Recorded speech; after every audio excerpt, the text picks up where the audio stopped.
makipot, matarik, at mabato.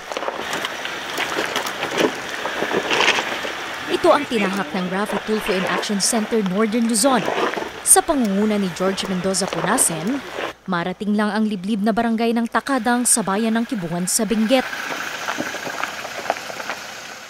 Agrikultura ang pangunahing kabuhayan ng mga residente rito. Magkakalayo ang mga bahay, pero batid pa rin ang pare-parehong mga mithiin. Isa rito, magkaroon ng street lights na siya namang dinala ng grupo ni George.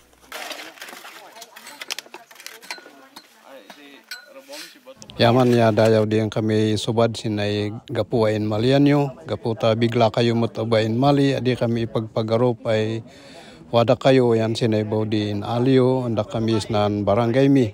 Yaman sinan in alio ay pagkasapulan mi, sinan ilimi ay Takadang, dakdak ay yaman mi, sinan in alio ay Kardiro. Ya.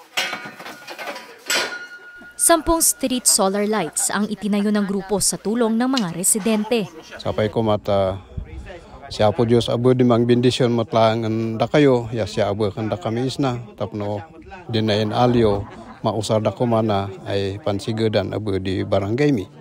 Ilimi ay Takadang. Ket will nun nan Takadang ay momendi tourist spot ket wadang ay di wada iman di nangibagan sakon inbagan di udumot lang ay inmaya kay barangay ay padasan yaman pasyar Takadang tan di sa ibagbagada ket wada di solar ay awit ako maliban sin solar wadang ay di utensils di kitchen ay para sin barangay. Bukod sa pailaw, namigay rin sila ng mga tinapay, damit at iba pang tulong. Sakan ket nan misyonak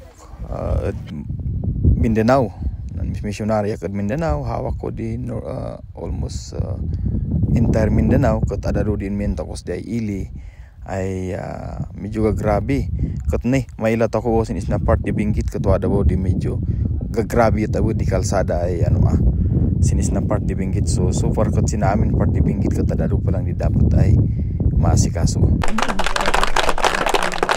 Tiniyak naman ng grupo na hindi ito ang huling pagkakataong bibisita sila para mahandugan ng tulong ang mga taga-Takadang.